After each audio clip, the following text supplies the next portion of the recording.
es un lagarto. Yo dije, es una cosa rarísima, es una hoja.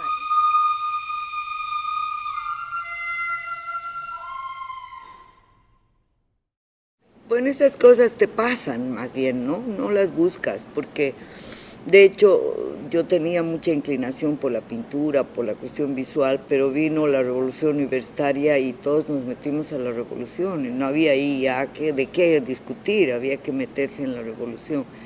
Y luego cuando vino la dictadura, pues ahí fueron otros procesos, ¿no? De, por ejemplo, redescubrir el mundo indígena, que estaba en mí, pero también que estaba siendo muy golpeado, ¿no? En los años 70, irme a vivir al campo en los años 70, empezar a bailar morenada en los años 70, empezar a descubrir también mi origen aymara, empezar a aprender el idioma.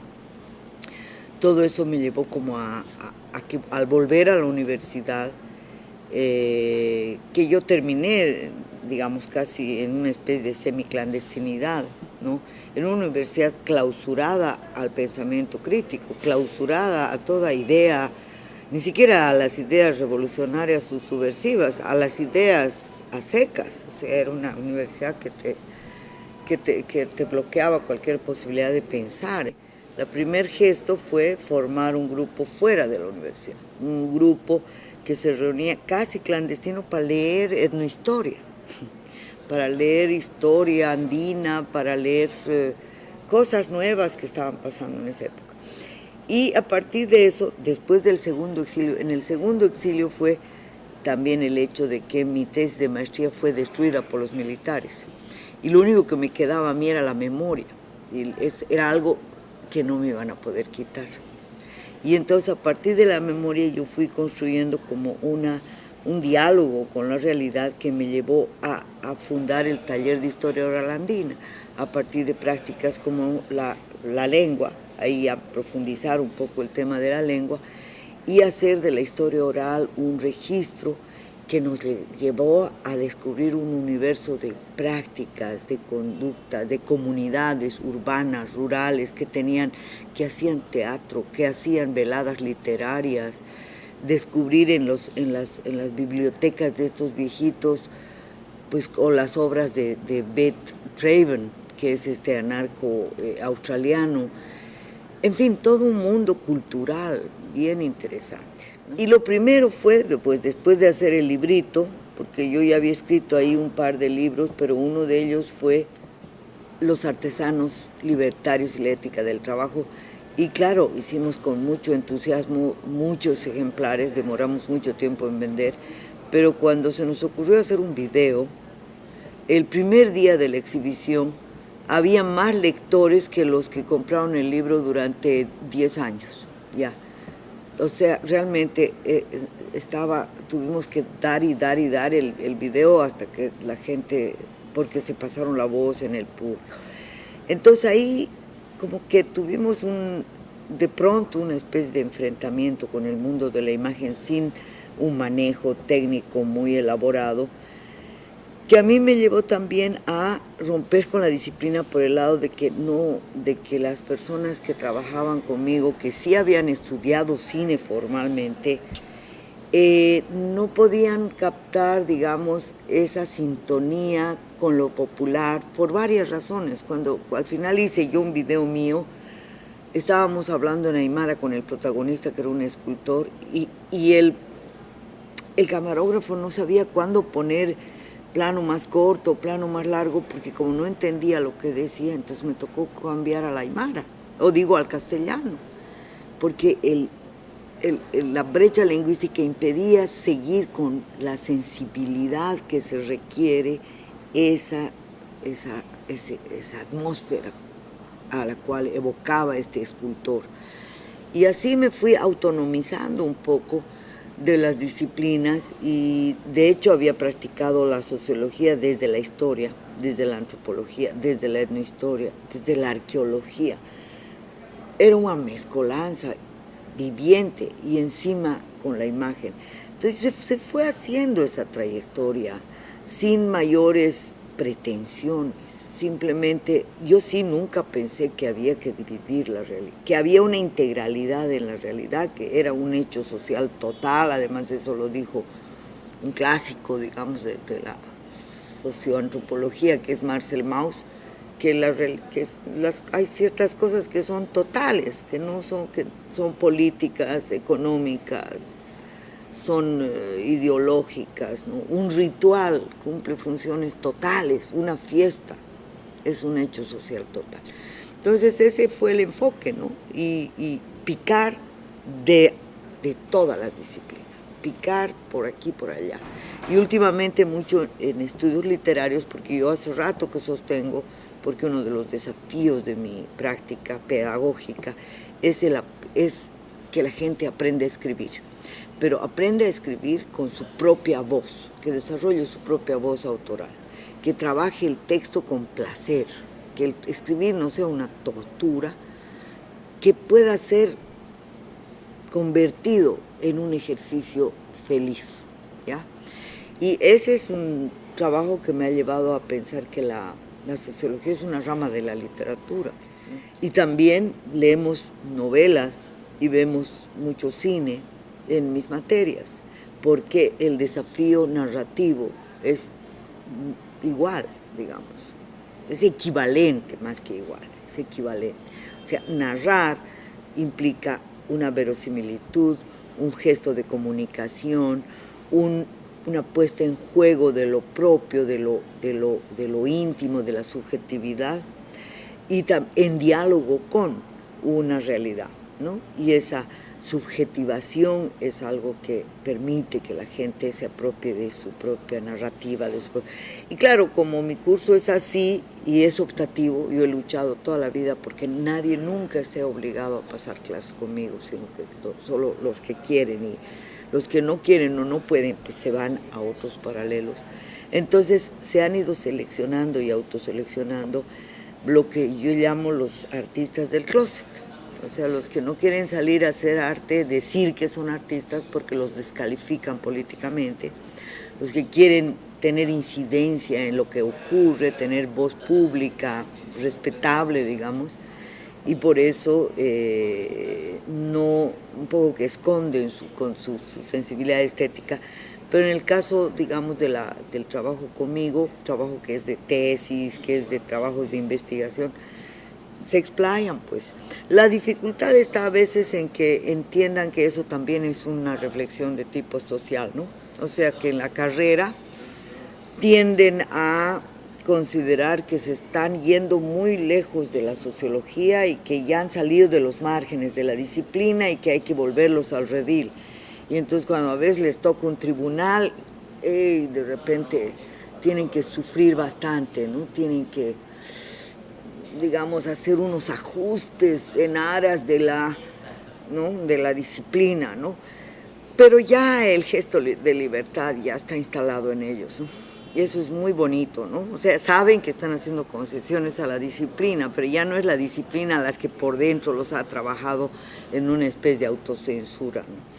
Bueno, y eso es lo que hago yo. Entonces, yo soy socióloga de la imagen y apenas sé manejar la cámara, digamos, tomo fotografías por carambolas, ¿no? Escribo guiones porque me sueño, hago sí mucho, me gusta mucho el tema en eso sí soy muy anarca, ¿no? Que la enseñanza de los anarcos era muy importante en eso, ¿no? Que no puedes separar el trabajo manual del trabajo intelectual. Entonces yo hago muchísimo trabajo manual, de construcción, de tallado en madera, de reciclado de basura, tejido, tejemos con bolsas plásticas, hacemos libros a mano, hacemos libros manuales, un poco en ejercicio de esa libertad creativa y de romper con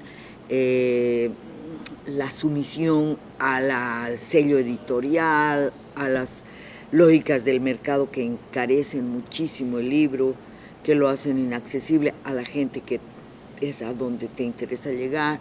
Entonces, prácticas callejeras también, ¿no? Prácticas de calle, desde que van del graffiti a las vigilias, al acompañamiento de movimientos sociales, que son también los que nutren la reflexividad académica, teórica, ¿no?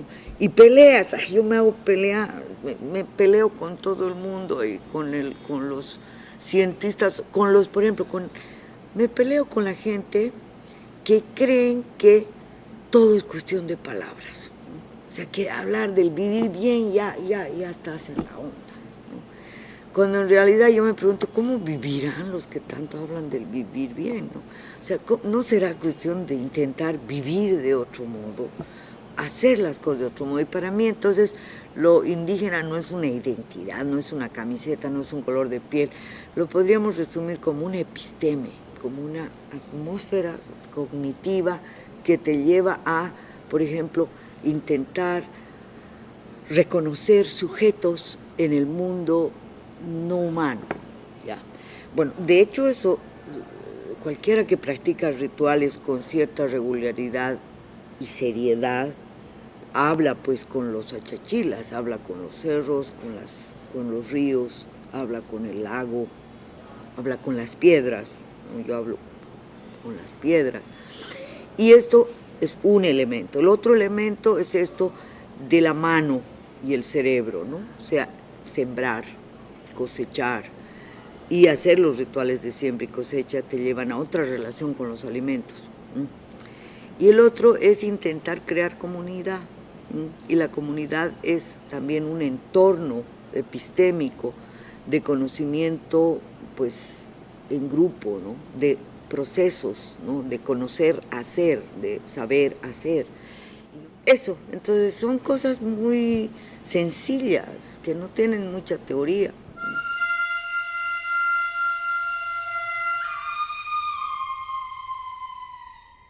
No, en esa época no había computadora, no, o si habría, yo no me había enterado. Y no, me quitaron todo lo que parecía documentos, todo lo que eran papeles y cintas cassettes. Todo eso, mis libros no los tocaron, pero papeles, documentos, llevaron todo lo que podía ser porque creían que eran documentos subversivos, no era ningún. Cuando se enteraron del contenido se han debido morir de rabia y le han debido prender fuego. Eso era una historia larga de la tierra donde han nacido mis tatarabuelos aymaras, ¿no? Que eso es la zona de Pacajes. De eso se salvó un capítulo o dos. Y después ahora ya recién he terminado de hacer y he hecho un estudio también de larga duración sobre los mitos fundacionales, los mitos raigales de la cultura política boliviana, y eso me baso mucho en novelas, ¿no? Estoy analizando novelas, con lo cual ya otra herejía más, ya la imagen, la novela, ya estoy bien fuera de la sociología, ¿no? Pero esta es una tesis, bueno, que la he defendido a duras penas, ¿no? Porque la he hecho para la Católica del Perú. Me ha costado bastante, en realidad, hacerla pasar.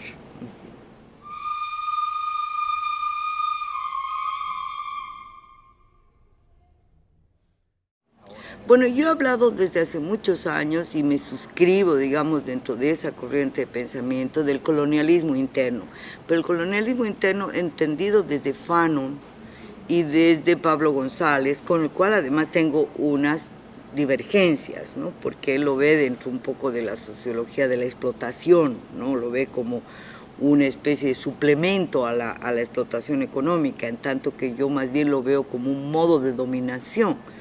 Y claro, antes de conocer a Pierre Clastres o a Partha Chatterjee, yo ya pensaba que lo político es determinante en última instancia en nuestros países, ¿no? Es decir, que hay como una capacidad de definir todo lo demás, ¿no? Desde lo político. Y por eso la dominación es tanto o más clave que los modos en que la gente produce, ¿no? Es decir, pueden haber dos productores que producen de la misma forma, pero si uno es indio y uno es blanco, la estructura de dominación hace que uno tenga acceso al crédito y otro no, así de simple. Entonces, yo me suscribo de una genealogía propia de reflexión sobre el colonialismo que tiene pues autores que son desconocidos en América Latina y que no son reivindicados por estas corrientes de moda, como por ejemplo Gamaliel Churata o Carlos Medinaceli, Sergio Almaraz, René Zabaleta, yendo más atrás, Melchor María Mercado, Guzmán Poma de Ayala. Esa es la genealogía que yo reconozco. Entonces es como que en un momento dado las órbitas del pensamiento académico gringo se hubieran acercado peligrosamente a mi pequeño planeta, ¿no? Y hubieran visto y cosechado algunas ideas, que es lo que pasó con este señor Miñolo, ¿no? O sea, que de pronto, ¿no?, dijo, ay, aquí, ¿no?, un pensamiento geopolítico, ¿no?, que ocurre cerca de San Luis Potosí. Para él, Potosí y San Luis Potosí son lo mismo. Yo tengo la evidencia material de esa confusión, vista desde Duke, obviamente. Entonces yo veía una banalidad, una falta de sustancia, una palabrería, una exuberancia verbal, una retórica, no en el buen sentido, porque la retórica es un arte también del convencimiento, ¿no? Pero aquí era como una especie de exuberancia gratuita, de hacer complicadas ideas simples, que a mí me molesta, ¿no? Me molesta porque además seduce, tiene una capacidad de seducir, es como que la gente dice, ah, eso era lo que yo estaba pensando hace rato y esta idea expresa, me ayuda a expresar. Y entonces empiezan a repetir y a repetir y a repetir hasta que se satura la atmósfera y pasa la moda. Pero no pasa el colonialismo. Entonces yo sí pienso que hay que trabajar en una descolonización práctica, en una práctica descolonizadora. Y parte de eso es resistir la seducción de la moda académica, y no por falta de bagaje y de erudición uno va a dejar de citar ciertas cosas, pero hay que explorar, yo creo, en lo que no es tan visible, en lo que no está tan así a la luz del sol, ¿no?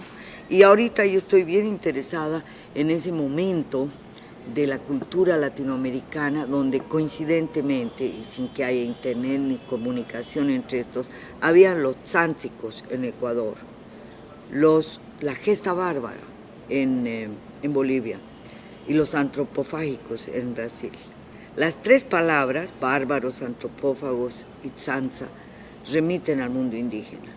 Quiere decir que ha habido gente que ha hecho de esa aproximación un gesto subversivo, subvertor de la cultura hegemónica, y lo ha hecho en un momento de la Guerra Fría, ¿no?, en un momento de peligro, en un momento en que todo gesto de libertad era una amenaza al imperio. Entonces hay que buscar ese horizonte, el horizonte de la escuela, por ejemplo, las derivas de los situacionistas, pero traducidas en lo que fueron las prácticas de los viajes iniciáticos de la escuela de Valparaíso en arquitectura en los años 50, 60. Entonces hay todo un entramado nuestro de memoria de la cual nos privan las modas. En lugar de mirar, no te digo nuestro ombligo, porque realmente para mirar el Ecuador no tienes que salir mucho del ombligo nacionalista y tienes que superar bloqueos que ahora con el internet se pueden hacer más fácilmente, pero también es un filtro. Google es un filtro. Hay un proceso de filtramiento en todas estas tecnologías a las cuales hay que resistir mediante las redes de cara a cara, de amistades, esto que ustedes hacen, ¿no?, de pillar voces interesantes, ponerlas en contacto, y también nosotros hacemos.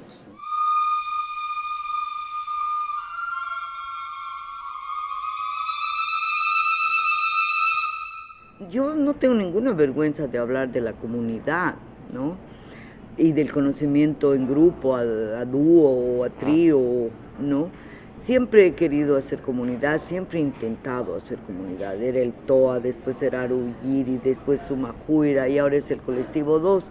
Y es una especie de exploración en una autopoiesis, ¿no? O sea, es la creación de uno mismo a través del grupo o del grupo que se crea a sí mismo, donde además se potencia la individualidad. Ese es, digamos, el ideal. O sea que mientras más comunitaria es una estructura, más profundamente individual puede ser la producción, el pensamiento, la reflexión y el respeto a cada quien. Hay una lógica de afinidad, ¿no? Y todas las teorías de afinidad tienen que ver con una sensibilidad femenina para mí, ¿ya?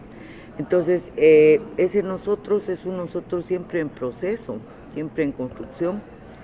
Y me parece, si me hablas de experimentos de ese tipo, los he visto algo que se puede llamar así, como te digo, en el colectivo Situaciones con sus nexos, con una cantidad de colectivos también, ¿no? Con los hijos, los scratches, el grupo de arte callejero, los migrantes bolivianos, la editorial Retazos, que es de estos chicos que están dentro del ámbito de los talleristas.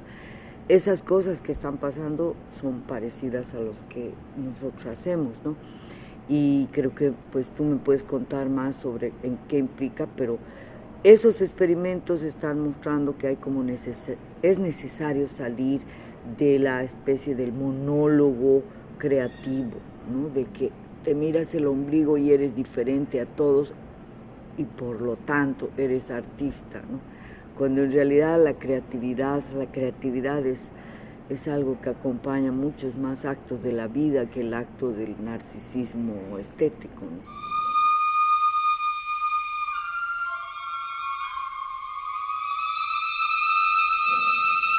Mira, es que encontrar un manuscrito de 1000 páginas, de las cuales 400 son dibujos, es un shock. Eso se publica en 1980, la primera edición que yo tengo es la de 1000, yo tengo unas 12 ediciones, el 80, imagínate, una edición anotada, una edición con la fonética quechua moderna, una cosa fuera de serie. Desde años atrás el Guamán Poma me ha acompañado en todo, ¿no? en muchas dudas. Es un autor además profundamente colonizado, porque él está escribiéndole al rey de España y tiene que convencerlo al rey de España de que él es un súbdito católico absolutamente del cual no se libre de toda sospecha, digamos, de idolatría, ¿no? Entonces es un personaje muy complejo, ¿no? Es muy cheje, ¿no? Tiene como dos mundos en plena combate permanente, ¿no? En parte eso se refleja en que dice una cosa con los dibujos y otra con el texto, ¿no? Pero aún dentro del texto y dentro de los dibujos hay cosas sumamente contradictorias. Eso es lo lindo de él, ¿no? Entonces lo he venido usando, pero además cada vez más lo uso como pie metafórico, ¿ya? O sea, no lo uso como objeto de análisis, ni como discurso en sí o teórico en sí, sino como pie metafórico para una teorización. Es lo mismo que hago con el Melchor. El Melchor a mí me da pie a través de la metáfora para lanzar cosas sobre el presente o ideas por fuera de digamos, de lo que es el análisis ni de su época ni de su arte, ¿no? Entonces es como que usara la cita. Alguna vez he dicho que yo no hago footnotes sino photonotes, ¿no? Porque hago la cita de imagen, ¿no?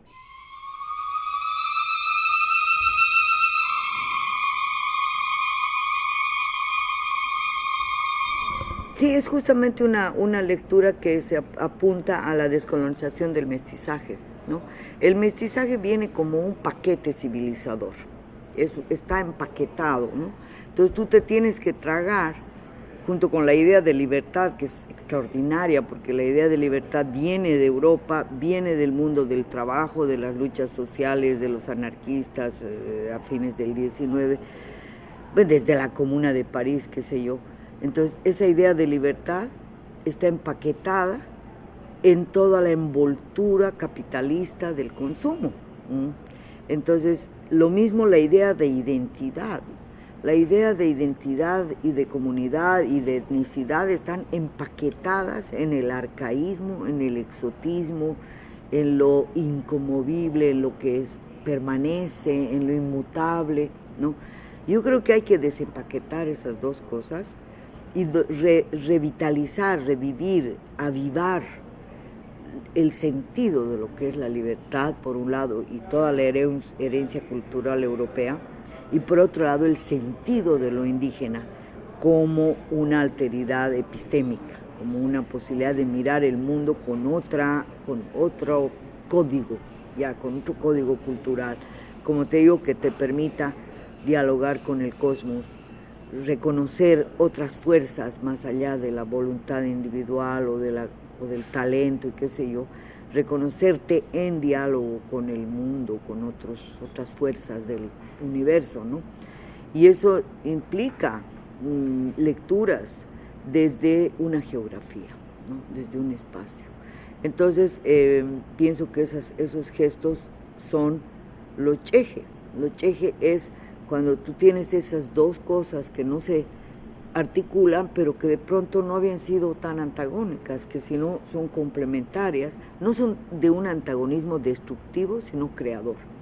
Es la fuerza explosiva de la contradicción. Es la contradicción como una energía vivida, vitalizante, que permite permanentemente cabalgar entre dos mundos sin sentir que tienes el alma dividida, o que eres Pachuima, por ejemplo. Pachuima sería el doble corazón o la subjetividad dividida, ¿no? Entonces hay mucha enseñanza de la lengua indígena en términos de lo que son los modos de un vivir en armonía con y en medio de contradicciones muy, muy radicales. Y eso es una experiencia, creo yo, bien valiosa para nuestros tiempos, en que la diáspora nos lleva a afirmaciones de repente identitarias, chauvinistas, para decir nosotros y decir los ecuatorianos de repente en España. O sea, es Ecuador, ¿no? Es el Estado-Nación que se fortalece con esas disoluciones de las comunidades imaginadas de antaño, cuando en realidad las comunidades que están en juego no son las nacionales, ¿no? Son, sí, comunidades espaciales ubicadas, ¿no? Yo pienso, por ejemplo, los andinos circunlacustres, tenemos pues algo en común, ¿ya? Los Andes de Páramo tienen otras cosas en común, ¿no? Los Andes que bajan hacia la costa y las culturas costeñas tienen otras cosas. No es un determinismo geográfico, sino es una búsqueda de un arraigo que nos permita superar las fronteras de la nación, ¿no? Que son camisas de fuerza en última instancia, ¿no? Y nosotros tenemos eso, ¿no? El lago es uno de los 5 respiraderos del planeta, ¿no? Que nos conecta pues con fuerzas tónicas muy poderosas.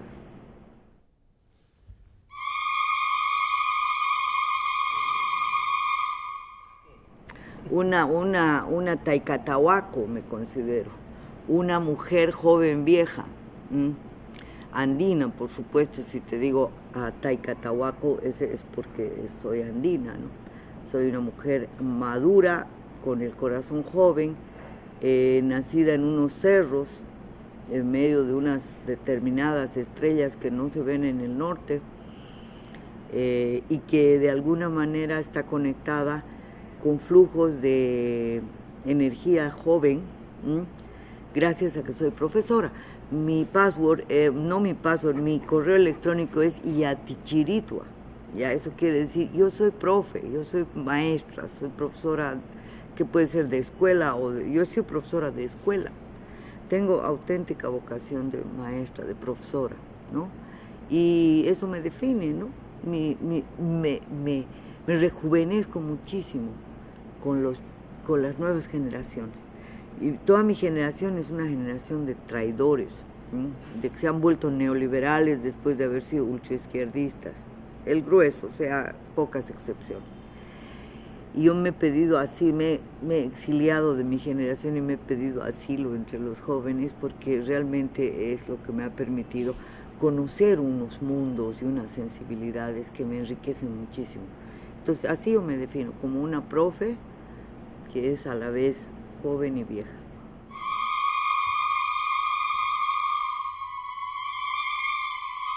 No, claro, el tema del consumismo tiene que ver con la velocidad, con cómo percibes o vives el tiempo, ¿no?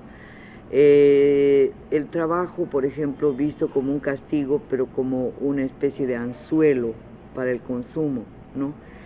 Todas esas lógicas están asentadas en la productividad y la velocidad.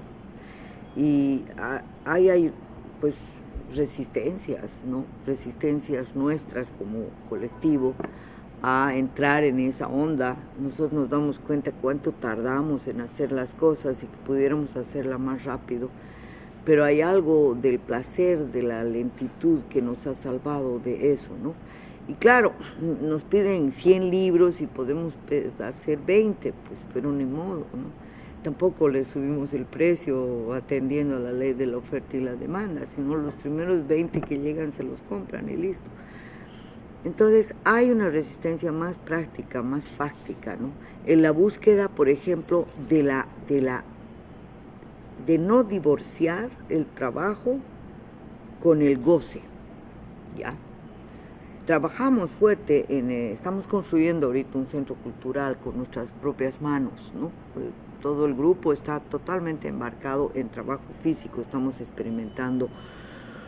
Hemos hecho un baño seco, por ejemplo, con una técnica prehispánica que nos han avisado los arqueólogos que han encontrado un cactus metido entre medio del barro. Entonces hemos hecho experimentos y hemos encontrado más o menos la fórmula para hacer paredes muy firmes que parecen cemento con puro barro nada más, ¿no? Trabajamos, pero tiene un ritmo, aculicamos coquita, nos sentamos, ritualizamos un poco el momento laboral, entonces nos resistimos a esa velocidad impuesta y tratamos de recuperar esa alegría con la cual en el campo, por ejemplo, se cosecha, se cultiva, se trabaja en función de un bienestar que no está asociado a la saciedad, ¿no? Sino a aquello que es trascendente, humano, pero profundamente a la vez espiritual, en tu relación con ese milagro que es la fertilidad de los productos, qué sé yo, ¿no? Entonces, sí, los jóvenes están sometidos a una cuadriculación, a una meterlos en la máquina del consumo, pero a la vez en países como el nuestro, esa posibilidad está muy asociada, por ejemplo, a la piratería. Y la piratería no solo te da opciones de consumir cualquier porquería, sino también de crear y poder circular cosas que no son cualquier porquería. Entonces yo pienso que hay bolsones interesantes que están saliendo, junto con otros, junto con de todo. Hay gente hay fans ¿no? De los MTV, de los, qué sé yo, manga, anime, chicos que están ahí metidos en lógicas de consumo muy convencionales, ¿no? Pero hay que resistir con una creatividad propia, ¿no? Hay mucho cómic en Bolivia, mucho fanzine, hay mucho cuentacuento, por ejemplo, que son gestos de una gratuidad, de una generosidad. A veces ni siquiera se registran. Están ahí regalando su creatividad estos changos. Y mucha música también. Hay hip hop en aymara, en quechua. Hay un florecimiento de culturas alternativas muy interesante en medio de semejantes carencias.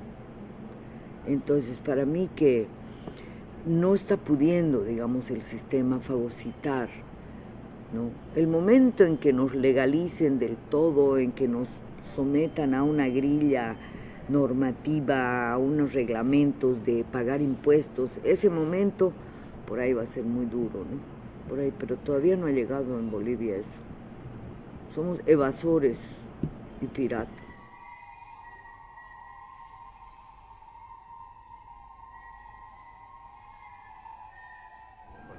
Mira, en Bolivia se está reproduciendo el Estado del 52 con sus mecanismos autoritarios, patriarcales, clientelares de relacionamiento con los movimientos populares, ¿no? Con las organizaciones campesinas, cocaleras, etc., ¿no? Y tienes la paradoja de que un presidente indio reprime una marcha indígena y además, habiendo declarado los derechos de la madre tierra, está prácticamente liquidando a través de concesiones mineras y petroleras y además carreteras, parques nacionales, reservas, etc. Entonces, hay una paradoja con el poder, ¿no? Entonces, el poder es la estructura colonizada del Estado que no ha podido ser superada, ¿no? Y que tiende a reproducir una lógica de dominio clientelar en manos de una élite mestiza, ¿ya? O sea, el mestizaje que se trepa al poder, ¿no? Cambia el discurso, sea cual fuere, o sea, hace cualquier pirueta discursiva con tal de acercarse al poder. Eso le llamamos nosotros el yunquerío, ¿sí? La aproximación servil al poder. Te pones al servicio de los poderosos para poder medrar a su sombra. Ese es un gesto muy colonial y muy masculino. Y bueno, eso está ahí, se reproduce, y lo único que hacemos nosotros es conjuros. No podemos hacer otra cosa. ¿Cómo son las conjuros? Brujería. O sea, de verdad. O sea, rezamos, hacemos cosas, hacemos de rituales.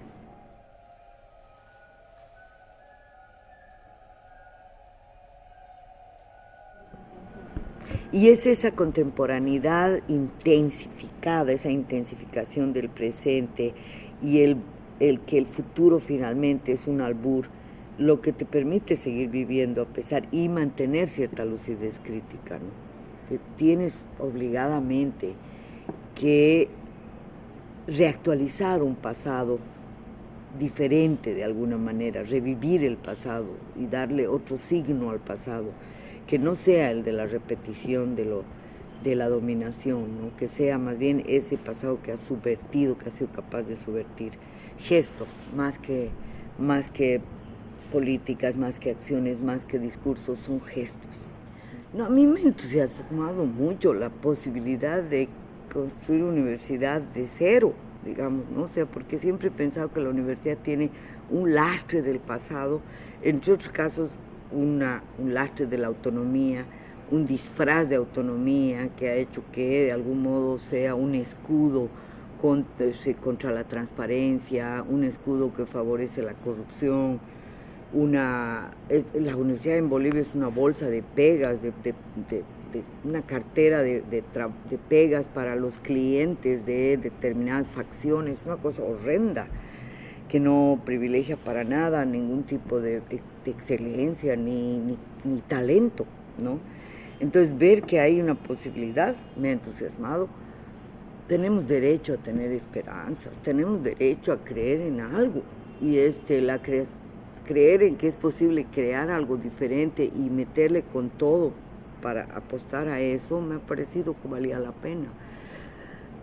No te digo que ahorita no haya motivos para ser pesimista, pero yo diría que hay una balanza, también hay motivos para ser optimista. Yo he visto que hay gente que está en disposición al menos de poner en discusión los supuestos que antes eran inamovibles. Ahorita por lo menos se han hecho agua los consensos conservadores, y bueno, en el ámbito de esto del tronco común, que es donde yo he estado, bueno, había más consenso, digamos, renovador que conservador. Entonces, no veo por qué tenga que fracasar. Y creo que habrá que, pues estará en manos de ustedes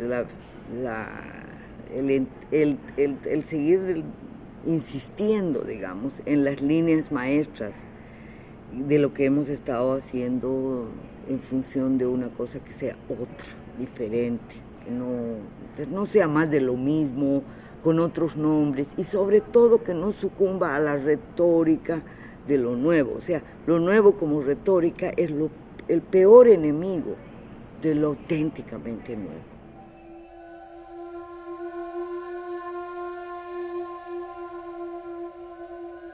Yo parto de una idea muy sencilla. Para crear un texto, una obra, lo que sea, tú tienes que empoderar tu propia voz, tú tienes que tener claro que hay algo que tú conoces mejor que nadie, que es tu propia vida, ¿ya? Y que tu propia vida es un condensado de experiencias que se te ha transmitido a través de una genealogía muy, muy profunda, muy vasta, de la cual tu cuerpo tiene memoria, no tú precisamente. No necesitas tú tener memoria consciente de lo que han hecho tus tatarabuelos, o de las lenguas que han hablado, o de las músicas que han bailado, porque tú lo llevas en tus células, ¿no? Y eso se puede despertar, desatar mediante trabajos corporales. Eso es posible hacerlo.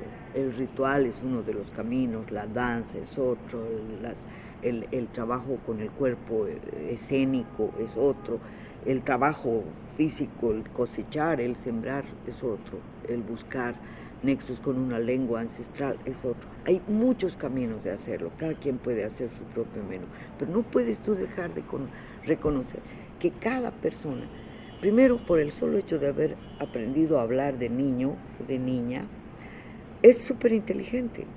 O sea, no hay jerarquías, no puedes tú jerarquizar inteligencia. Lo que pasa es que hay gente que se ha encargado de acomplejarte, de decir que tú no puedes. Si tú insistes en que vos eres un burro y eres un tonto, te vuelven tonto. Entonces, si la labor pedagógica sirve para algo, es para sacarte esas falsas ideas y redescubrir tu potencia como ser inteligente, brillante, creativo, que eres y que todos somos. Y que es simplemente el recuperar la voluntad de expresarte y el perder el miedo de hacerlo y el no estar sometido a que el canon tal y que hay que hacer 5 citas y que no sé qué. Primero viene la expresión, después ya se pulirá, pues ya aquí te falta una nota al pie, ya, de acuerdo, pero tú no puedes sustituir con notas al pie lo que no has hecho en términos de potencia creativa, de pensamiento, de qué es lo que te interesa, sobre qué quieres trabajar, qué cosas te mueven, qué memorias, qué recuerdos. Entonces la memoria es uno de los ejes fundamentales, ¿no? Y el explorar tu genealogía, tu personalidad, tus afinidades, ¿no? Y en eso sí, yo soy muy pedagoga y tengo muchas tesis extraordinarias de gente por quien nadie daba 5 de pelota y de pronto, ¡ay! Un indio hablando de Foucault, ¡oh! 100. Yo digo, porfa, no le pongan 100, pónganle 95 porque todo es perfectible, ¿no? Esa cosa que de pronto, tipos a quien nadie les daba pelota en la universidad, bueno, ahorita son catedráticos, son maestrantes, doctorantes, pero es que tuvo que haber alguien que diga, wow, lo que tú haces vale, lo que piensas vale. Y no esa cosa de que no, estás escribiendo mal castellano, y no, que Foucault, que Derrida, que Bourdieu, mudo, ¿no? Entonces hay que trabajar la parte pedagógica, hay que trabajar la pedagogía del maestro ignorante, hay que trabajar la pedagogía del Freire mismo, de la liberación del espíritu a través de la educación. Hay que trabajar esos aspectos. Muy bonitos pueden ser los programas, pero si eres un plomo cuando tú enseñas, todo lo alternativo se puede volver una soncera, ¿no? Gracias, Silvia. Ya.